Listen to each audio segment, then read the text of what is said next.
everyone. Welcome to our event. Our event is over what is sex trafficking, and we will be asking our two guest speakers a few questions around it. Our guest speakers are FBI agent Victoria Pearce and GCSU faculty member Dr. Liles. You guys are more than welcome to introduce yourselves and tell us what you do.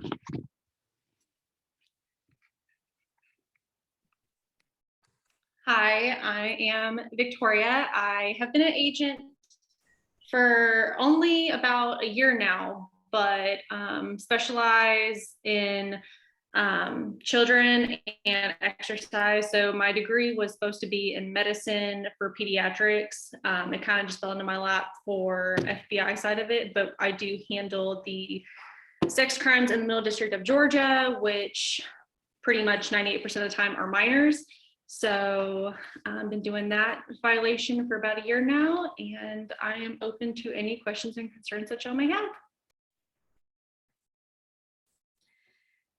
I'm Dr. Liles. I've been at Georgia College for, what is this, like the beginning of my 7th year, I think.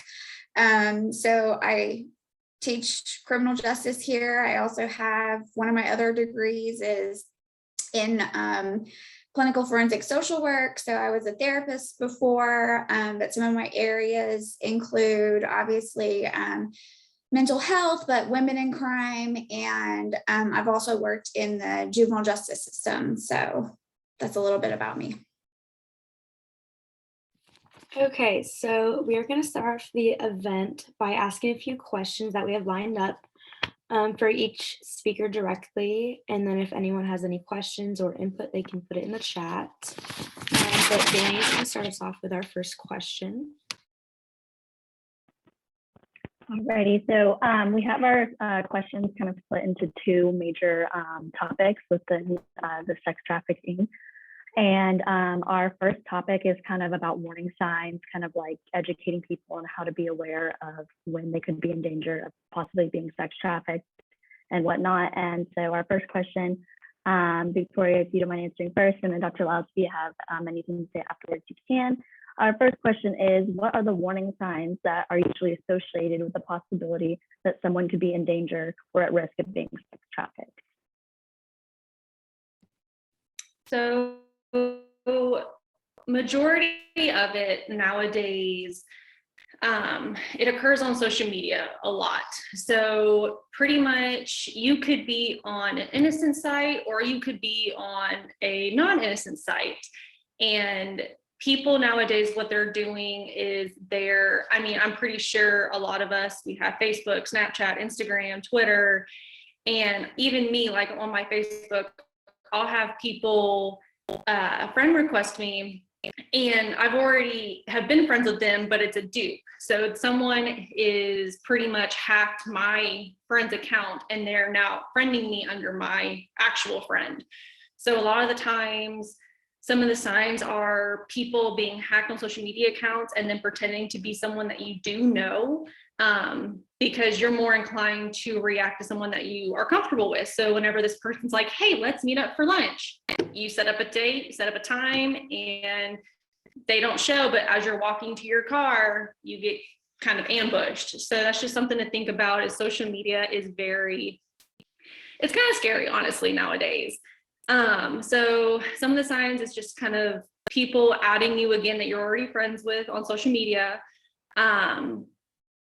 And crazy enough, when you have a friend, and so it's a friend of a friend, they'll say, hey, why don't you and so come hang out? Well, you may not know your friend's friend, but you know your friend very well.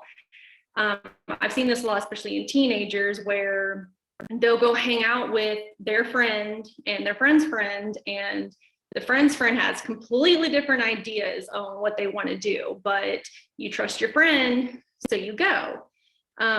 That's another thing that kind of is happening, is people don't know true desires and what is going on. I've also encountered people that just don't want to know. So that's something that's kind of crazy too. Just signs and sorry, I said signs and symptoms. Sorry, medical talk's coming out. just something to think about is watch your surroundings when you're out, young, beautiful women. I'm hoping that y'all are definitely doing that, especially when you're going to the grocery store and whatnot. Just another thing is just when you have that gut feeling, listen to it, because 9 times out of 10, someone is looking at you, and just be aware of that in public surroundings.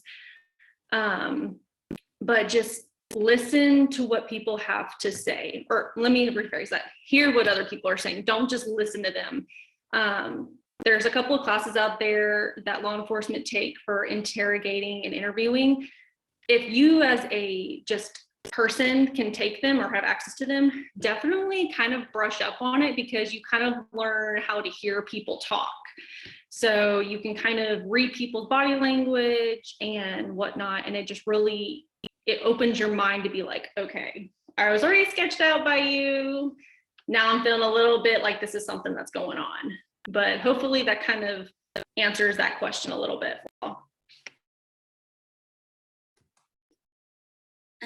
You know, I would also add into that,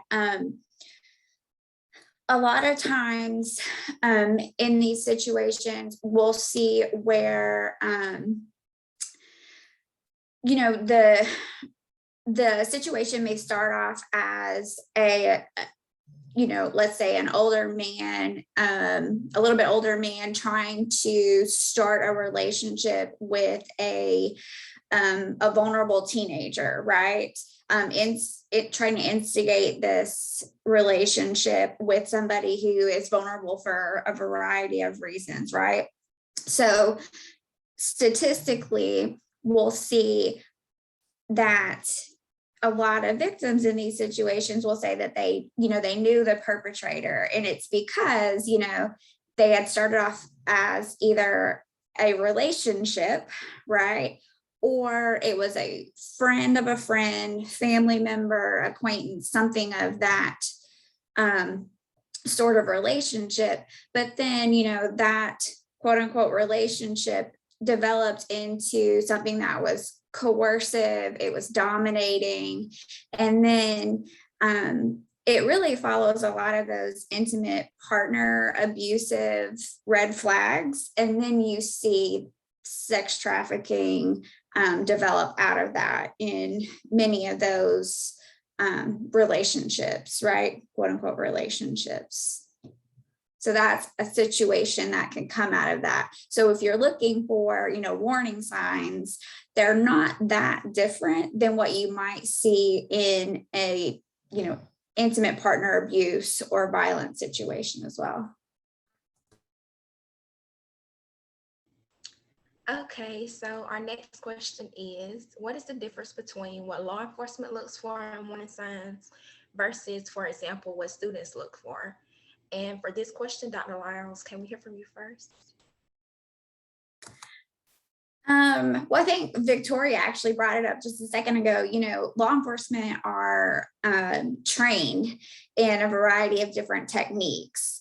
You know, they're trained in to look at specific body language, right? To look at how a person is speaking, what their dynamics are, and even to look at physical locations, right? And how many people are going back and forth in a location, what cars are coming, repeated people that are coming, repeated vehicles, all of those types of things. A regular everyday student or citizen is not necessarily paying attention to a lot of those, you know, physical characteristics in your community or traits in a person. So when you're thinking about warning signs, right, as a student, if you're thinking about, you know, what should I look for so that I don't become vulnerable or that my friend doesn't become vulnerable, you should really pay attention, obviously, to your surroundings, right? But you definitely need to pay attention to who the people are that you have in your life, who you trust, who you go places with, and also the types of relationships that you have and the types of relationships that you build and form in your life.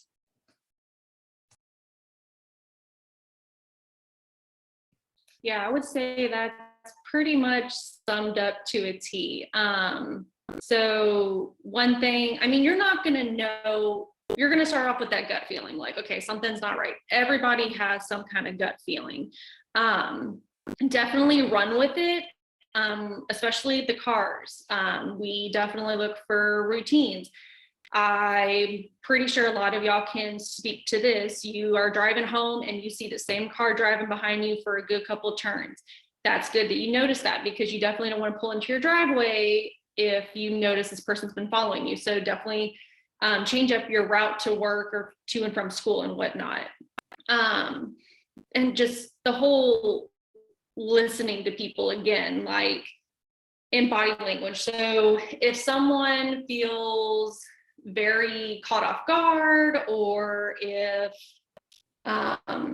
they're lying, they won't automatically respond with a gut reaction like you would telling the truth. Like, so if you were to ask me, have you stolen anything? I would say no. But then if someone was lying, they would be like, well, what do you mean by stealing? You kind of see where those two are a little different, where someone you can see. So when you start picking up on that, you can kind of pick up on someone's true intentions.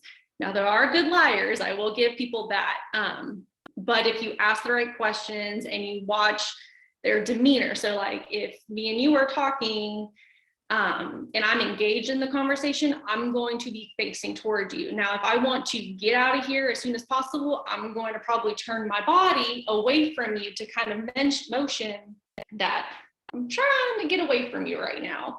So just, there's going to be things where law enforcement's going to look at it differently, but there are things that y'all as students on campus can definitely look at too. And it's just that whole gut feeling thing too. Just when you feel it, go with it. Don't be like, oh, it's whatever. Half the time, y'all probably can speak that it's not. All right, so what are like some of the characteristics and traits that people have that are vulnerable to being sex trafficked? And we're going to start with Victoria for this question.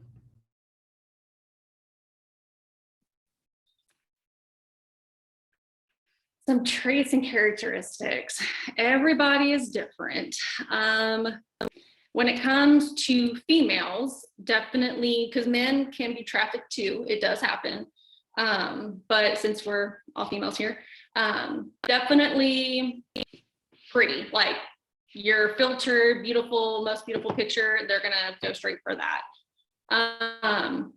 In my line of work, because it's mostly minors, they usually go for younger. So so like for me, I'm 28, but I've been told I look like I'm in my early 20s still. So based off of that, that may pick up on some people that have those desires. It also helps, I don't hate using this word, but being naive, kind of just not falling for, but just kind of, you're not turning on your radar early enough, and you're kind of listening to what they're saying and just kind of going along with it because you believe them. So after these kind of already start talking to you and you start putting that wall further and further down, then they engage more. So they kind of look for that characteristics of just what people classify as low self-esteem. I consider it as just not keeping your radar up. You don't have to have low self-esteem to fall for something. We're all guilty of falling for something pretty much. One of our good friends lied to us and we just believed them because we trusted them. So just keeping that guard up, and once you let them in just a little bit, they're going to keep taking. It's kind of like how, I mean, I'm not going to diss all men, but like my husband, you give them an inch, they take a mile. It's kind of like that. You give them a little bit, they're going to kind of just keep on pushing to see how much further they can get. So they're going to base off of you. They're going to go off first impressions, pictures, whatever they can get their hands on publicly viewed, and then engage a little bit here and there until you pretty much end what's going on.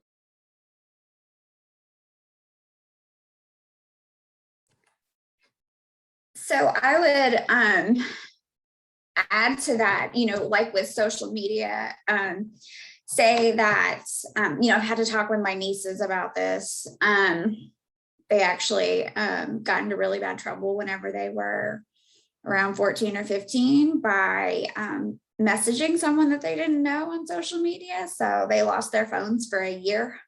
I think, yeah, I saw some eyebrows on that one. Yeah, their parents weren't having that. Okay. So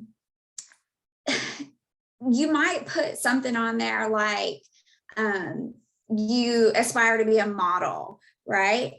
And so you're posting these pictures about your future modeling career or whatever. So you get this message that says, hey, I'm a modeling scout, blah, blah, blah, blah, blah. Let's meet. No, let's not. Okay. Because, you know, that person is targeting a specific goal of yours, right? And to them, that's a vulnerability that you have. It's not a goal. You see it as a goal. They see it as a vulnerability, right? That's something that they can latch onto to hook you in. And in other aspects, right, traffickers target different types of vulnerabilities. So like characteristics like someone that ran away from home, okay, or someone that has a history of abuse in the household, poverty, different things like that, right? So they can appear to be some sort of savior type for this person. And at first they might, you know, be nice and buy them things or, you know, provide them some sort of support and stability. And then they're like, well, if you want to keep this, or if you want to have, you know, a roof over your head or whatever, this is what you're going to have to do for me now. Right. And then that's how you kind of get hooked into that or trapped into that, that lifestyle, right? That position to where you're at, right? So they look for those specific vulnerabilities that different people have in different ways. Thank you so much. We have one last question for our first topic of warning signs. Our last question is, what role does social media play in making people vulnerable to sex trafficking? I know you've both already kind of touched on this, but if you have anything else you'd like to add, Dr. Liles, we'll start with you. I guess the only other thing I would say is one of the big things that I tell my students when we get to talking about technology and kind of technology and crime, right, is the need to always tag people, right? Like tag people and tagging your location of where you're at and what you're doing at all times of the day and night. Stop doing that. Right? Because all you're doing is telling everybody where you're at, when you're there, and who all's with you. So you're not only, you know, putting yourself possibly in a vulnerable situation, but also the other people that are with you, right? So that's all that I would add to everything we've already talked about. Yeah, I would agree with the location and the tagging of friends, because normally that's how we establish that in law enforcement. Well, how did so-and-so get to know so-and-so? Well, because so-and-so knew so-and-so. So it's like literally a chain of events just because of one person. So, and yes, please do not post your location. Like we had one person that it was a subject, luckily he did it. He would, every time he went over a state line, he posted the time and what state line he was going over. So that helped the case. But as for y'all, don't do that. So just the tagging, and definitely like if you're having a memory, post your picture. We're not saying don't post your picture, just don't post where you are. So normally like I won't post something until days later, so that way people don't correlate me with that place, like especially family vacations. I'm like, y'all do not tag me right now, maybe later, but just keep that in mind. Basically from that, just also where you live, like in your bio, don't put where you live. I'm very hesitant to even say you can put like where you went to school, but just don't put where you live. That's just a big, people look that up and literally go to the T if they're really electronic smart. Okay, so for our next topic, we'll be discussing misconceptions and lack of awareness. So for our first question, it is going to be asked to Victoria, and is what is the difference between sex work, such as prostitution, and then sex trafficking?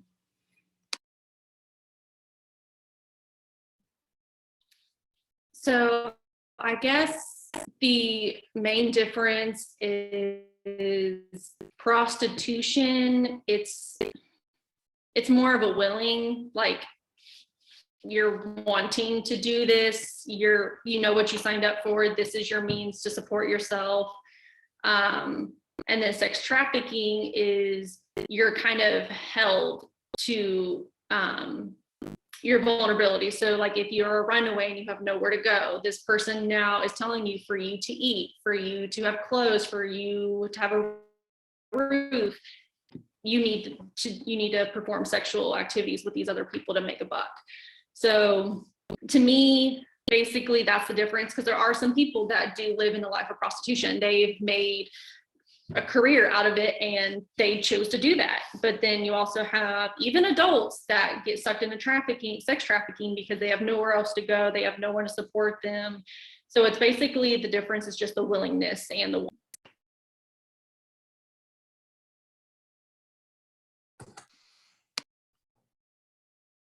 Right. I would agree with that. You know, it boils down to that consent element, right? When we talk about consent to engage in the act, right? Trafficking, you're not giving your consent. And with sex work, that consent is there. You know, even with sex work, though, when we delve into why people get into it, oftentimes it boils down to choosing it because of survival. It's still a choice, right? It's still a willing consent rather than a forced engagement in the act.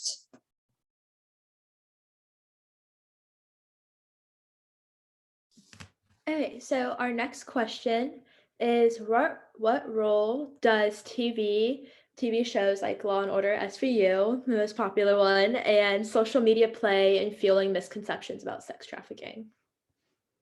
And then we'll start with Dr. Liles, and then Victoria, if you have anything to add, you're more than welcome to. Oh Lordy. Okay. So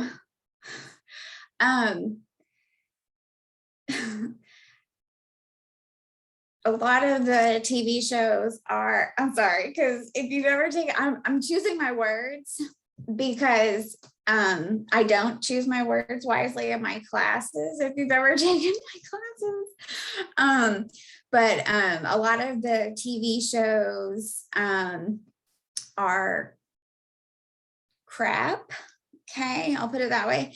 And even when you get into media representation, you know, the media likes to sensationalize a lot of things as well, right?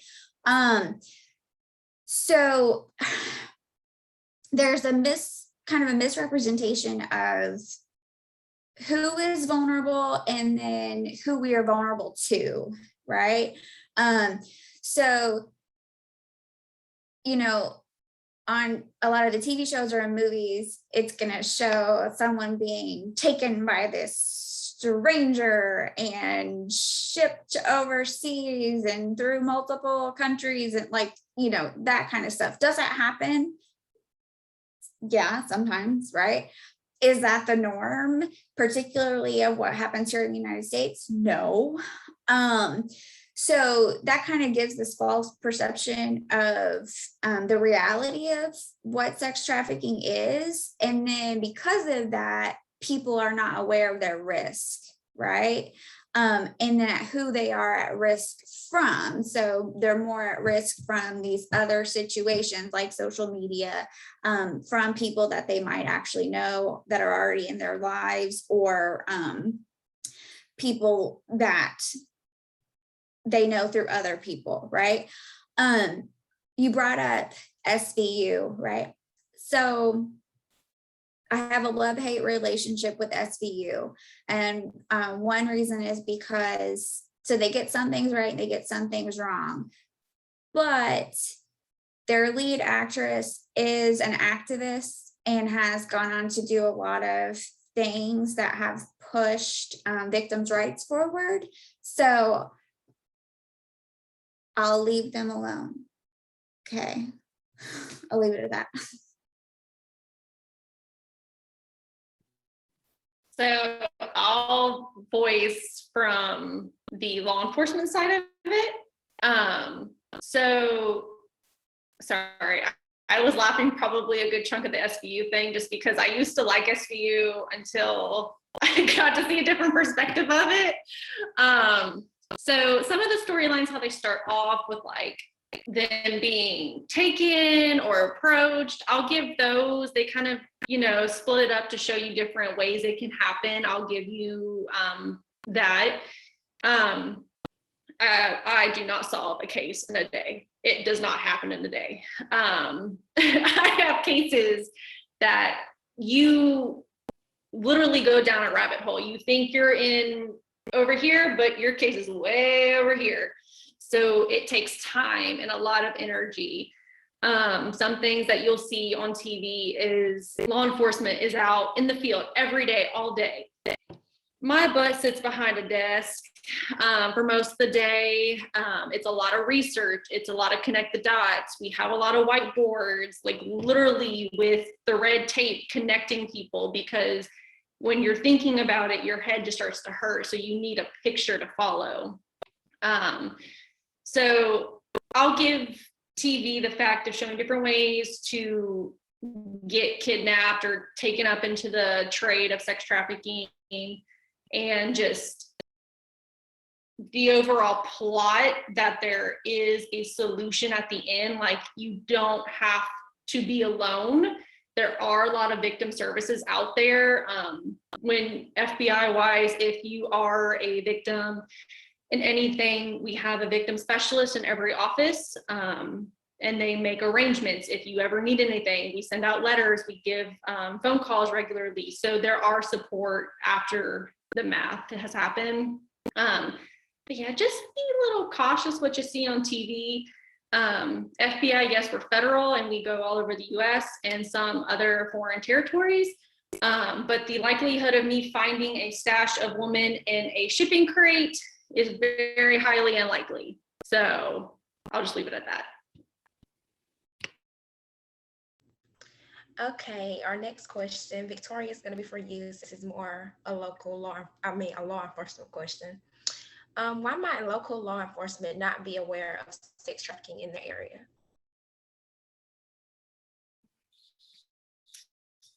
So you can go two ways with that question. So one,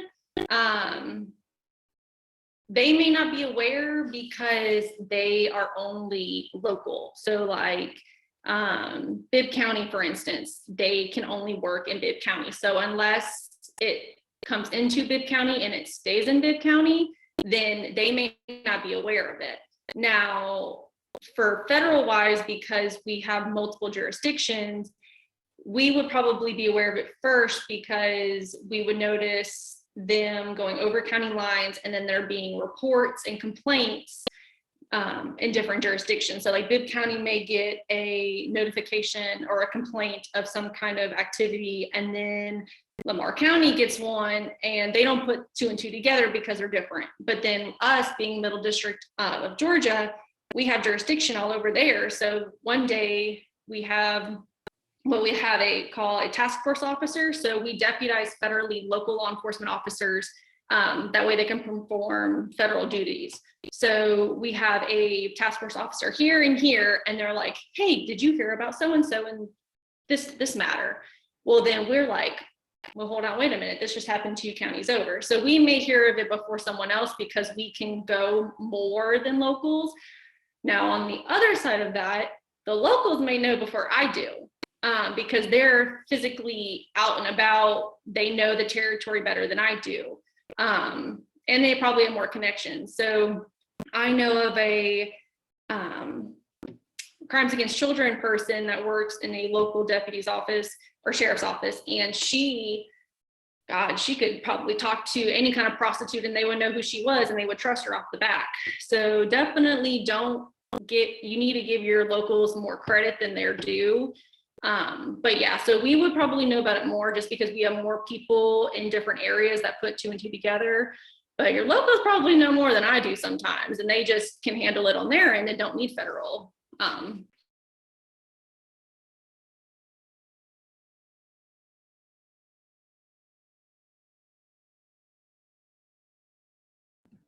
Okay, Dr. Lyles, do you have anything to add? Okay, so our last question is going to be, do you think that Americans believe that sex trafficking is more of an issue in other countries? And kind of following that question, is there a difference between what drives the demand for sex trafficking in America versus other countries? Dr. Lyles, we will start with you. Short answer, yes.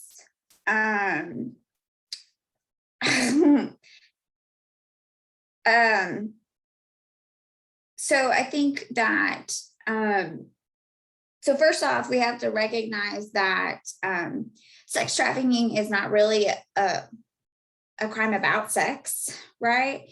It's like a $30 billion industry, right? So it's actually a financial crime. If you want to think about it, you're gaining money off of the exploitation of women. So it's not really about sex, right? You're able to dominate and exploit and devalue women. So it really goes into the set of crimes that we would call like gender-based violences, right? Which includes sexual assault, intimate partner abuse, all of those things, right? I'll fall under that umbrella.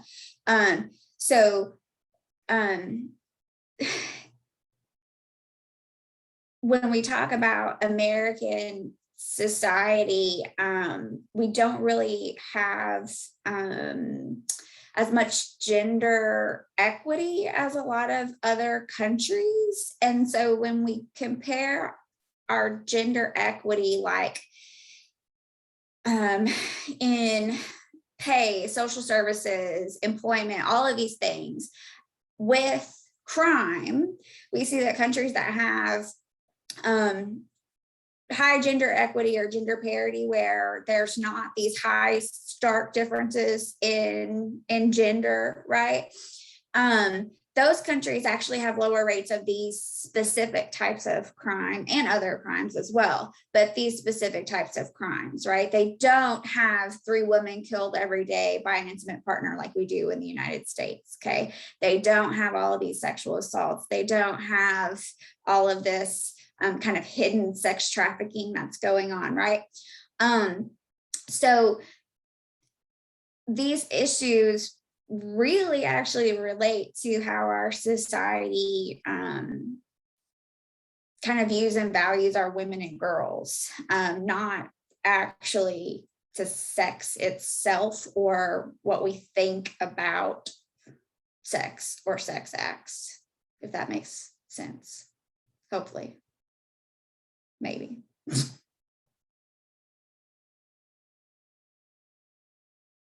So a little bit of proof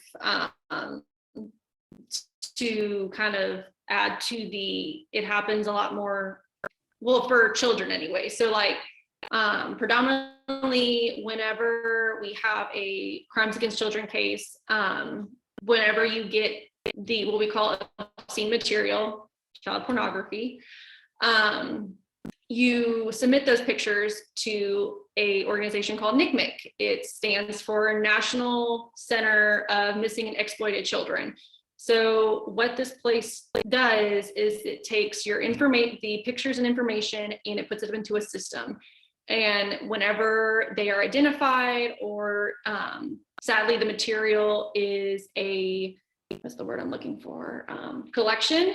It gets put in the system, and then once it hits, it tells us where it originated and who the victim is, because we have to send out notifications.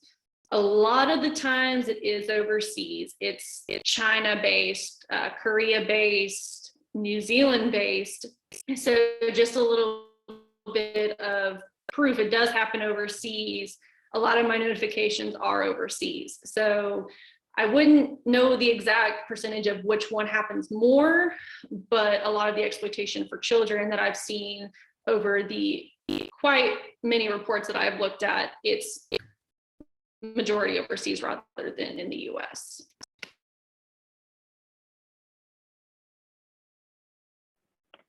All right, thank you guys. We have one time that both of you are welcome to answer, kind of pertains to students here at GCSU. So the question is, what advice would you give to GCSU students on what they can do in their everyday lives to help decrease the prevalence of sex trafficking, maybe like in the US or maybe in Milledgeville or maybe anywhere, like just kind of some advice to help to what we can do as a community. And Victoria, we can start with you.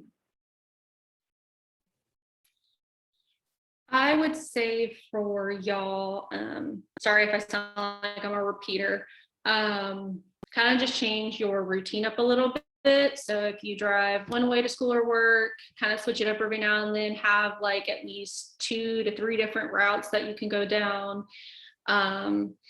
Be aware of your surroundings. I know I live in a good neighborhood, but normally if I'm outside, I'm with my dog. He's a boxer, he looks scary, he's really not. So just kind of be aware of your surroundings with that, change up your routine. If you have someone in your support system that you feel like you can tell anything to, even if it's a parent, so that way, because like sometimes if I'm at the grocery store by myself and my husband's at work and I feel like I'm in a sticky situation, I'll just call my mother or my father and be like, hey, stay on the phone for me for a little bit. I kind of want to feel them out. So I'll do that. That's something to kind of think about if you feel like you're in a sticky situation. But just overall, just be mindful of your surroundings. If you feel like something's not kind of adding up, just follow through with it. And if you need to talk to someone, just have that support system to where you can call a friend or a family member and they can help you out with it.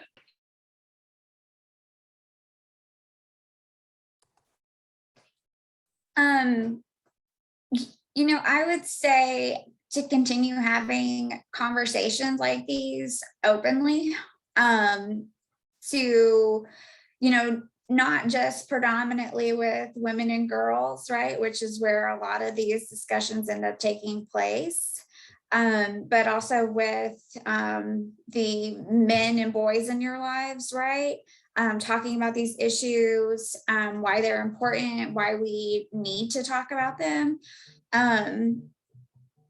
because it's important to get this information out about, you know, the vulnerabilities, about how these can be taken advantage of. And what happens when we don't talk is that we know that the truth dies in silence, right? And that's whenever we see people getting taken advantage of.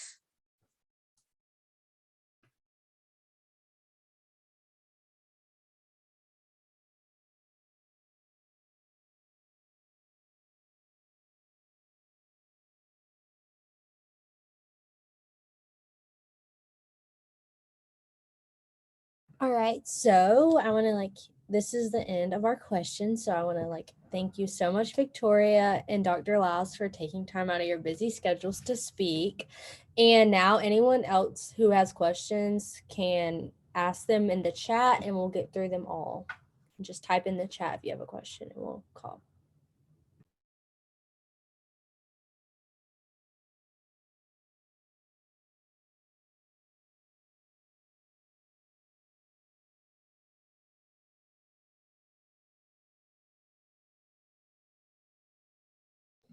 While we're waiting for a question, I actually have one of my own. Speaking on to how Dr. Liles, who just mentioned the silence kind of part of it, I know nowadays, something that's very big is don't get involved in other people's business. So like something that I had a question of, if I'm at the grocery store or out in my everyday life, at what point do you think you should intervene if you see something, or should you not intervene at all, or should you go get someone, or like what point do you say like that's enough and something needs to be done? So kind of like, what's a warning sign I could look for to be like, that's not okay, like maybe like grabbing someone or something of those lines? So you don't want to put yourself in danger, right? And you don't want to escalate a situation where there's violence possibly already starting, right? So if someone's grabbing somebody or there's some sort of physical altercation beginning, right? So one of the things that you can do is if you're observing something, right, that you don't really know what's going on, you don't know what it is, you can obviously call the police, right? You can do that.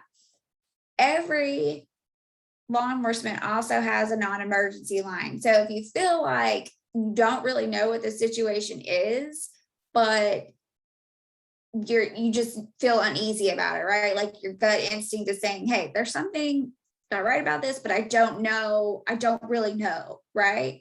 So most of y'all will have your phone with you, right? You could record information, write information down, take details like license plate numbers, descriptions of the people, all of that kind of stuff, right? Any vital information like that.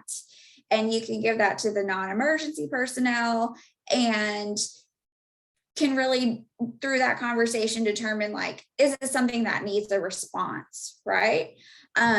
If it is something where someone's life is in danger, obviously that's where you do need to call for assistance. You yourself do not want to put your body in danger or escalate that situation in that case. Does that answer your question? And Victoria may have some additional steps she would add in there as well.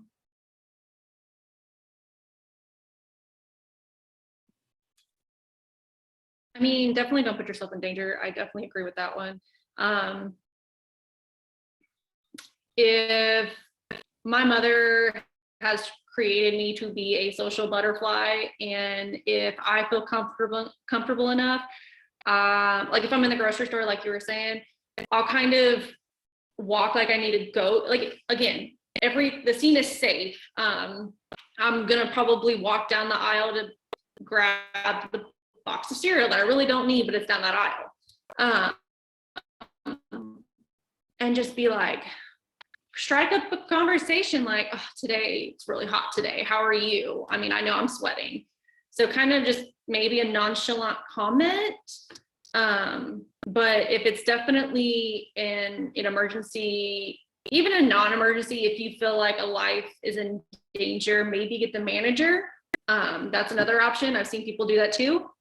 But definitely I agree. Even though you may go home feeling a little guilty that you didn't get involved, it is so much better for you to be safe, to be able to go home to your loved ones and be okay. If you feel like there needs to be something done, call law enforcement, call the emergency line. I mean, what are they gonna do, get mad at you? That's their job. So not to get mad at you, but to answer the phone and deal with the situation. But just call the number and they will assume which direction to take it from there. So we have a question in the chat. It says, how should sex trafficking be mentioned in the classroom / how can it affect students?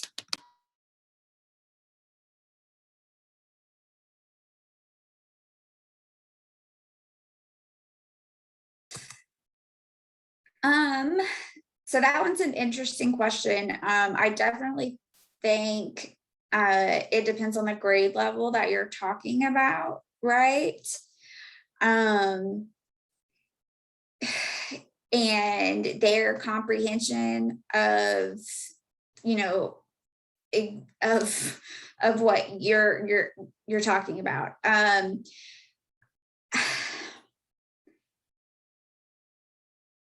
I think it goes along those same lines of talking about,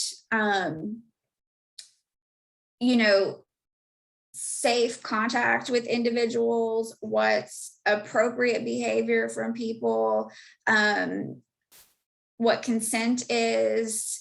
I think it should be addressed in that same conversation, because it does get into, when we're talking about sex trafficking, right? You're going to be getting into those same levels, particularly if you're talking about having that conversation maybe with elementary or middle school aged. I think you can frame it in the same lines as consent and safety and relationships and that kind of thing. If it's older, then I think you can have a basic conversation of, you know, high school aged. You can have a basic conversation of this is what it is, and this is what you need to look out for, just like how we talked about it here.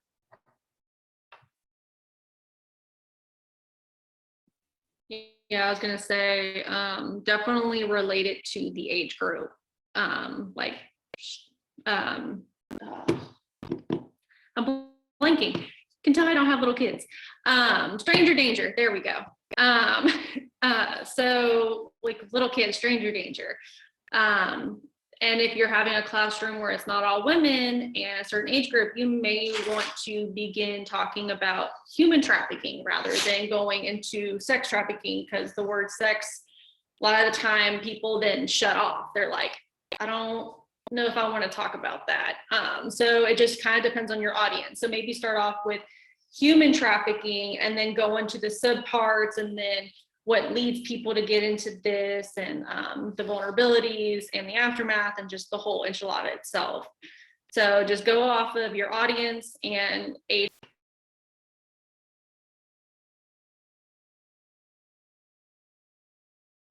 The next question in the chat is, are there any new trafficking techniques that you have seen that have stood out, that are not as common to be aware about?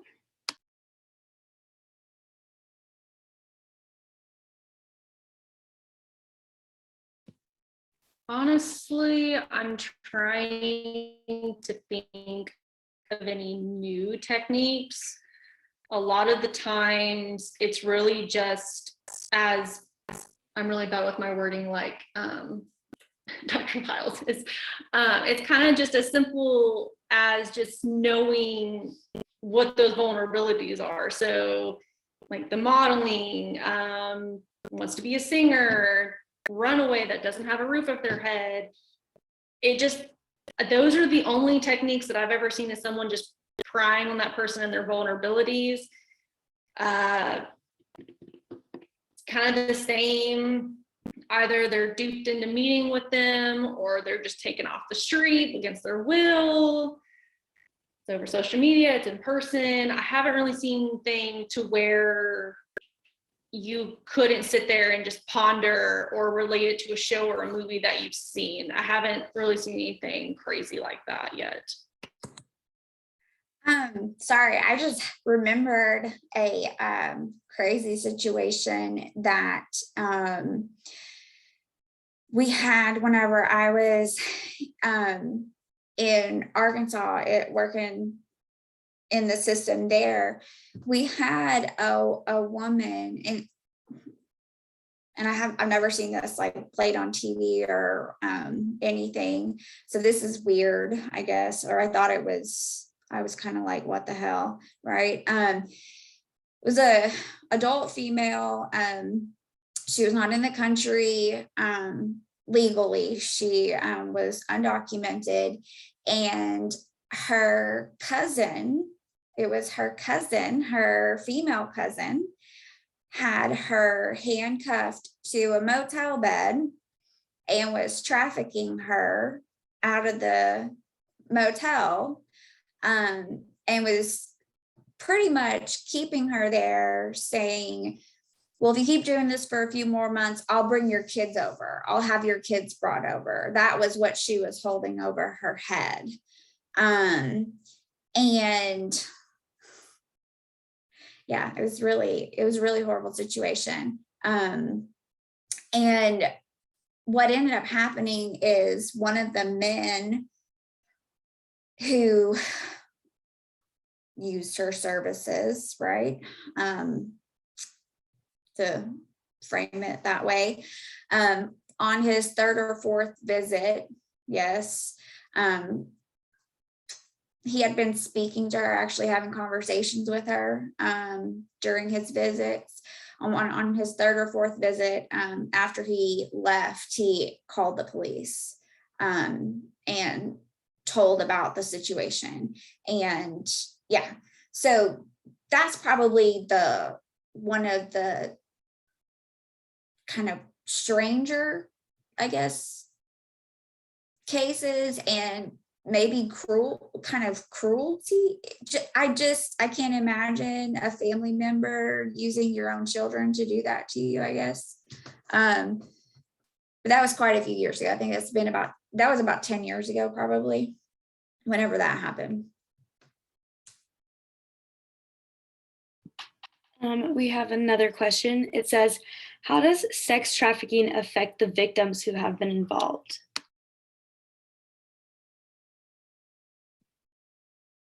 A lot of mental stuff goes on. Kind of what you would expect. So I've had victims where they were in the trafficking trade, and they were only able to calm down, like the subjects would pretty much drug them for them to comply. So a lot of them come out with substance abuse, like they get clean, but the relapse factor is really high in a lot of cases. So they end up relapsing. And so you have substance abuse. A lot of it, again, is mental. So they go through a lot of therapy. Children, we have what we call a CAFI, a child adolescent forensic interview. These people are trained to talk to children. There's a certain way to talk to children. So we have therapy sessions, we have CAFIs, we have doctors that are at some of these child advocacy centers that help these people, give them physicals, make sure they ask the right questions to see if mentally they're okay too. They also prescribe the medications in case they did catch something in those activities, because sometimes these people have like multiple occurring clients. So we try to give as many services as we can. A lot of the times too, they think that's the only way to live. That kind of gets into the mental aspect where they don't think there's any other way to make money. They don't think they can go anywhere else. So they get back into life, and then we try to get them back out. So sometimes it depends on the person, where it's a reoccurring, getting them out, they're getting back in. There are some good success stories where it's a reoccurring factor and we get them out and they finally are like, you're right, I can't do this anymore. So I would just be aware of the mental more than the physical. But we do offer as much as we can. And we do also offer, so like when we catch the subject, we will give, and if they want to take a plea deal, instead of going to trial, they just want to take a plea, they want to plead guilty. And when they get their sentencing, we do give the victims the opportunity to tell us if they agree with the plea and if they don't. If they don't agree with the plea, we don't go with the plea. So if, say, this victim was sex trafficked for 2 years and this guy wants to take a plea, the subject wants to take a plea, and we send the victim a notification, then they will let us know if they don't like it or if they do like it. So say he would get 15 years, let's go off that, and the victim is not happy with that, then there's no plea, it's off the table. So they do have a lot of, we try to give the victims a lot of power because it was stripped at one point. They had no power with these subjects or the defendants. So we do try to give them as much power in the end.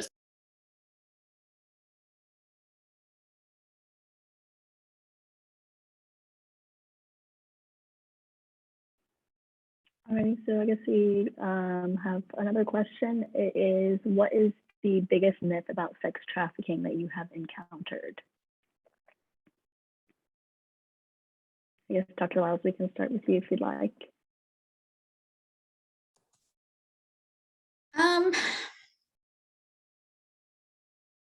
I would say probably just that it's not really a thing that happens here, right? That doesn't happen here. That doesn't happen to people like me or people like us, that kind of attitude, right? When it can happen to anyone, it does happen here in the United States. It happens in a lot of communities, not every community, but a lot of communities. Atlanta, right? But that one is probably the biggest one that I hear all the time.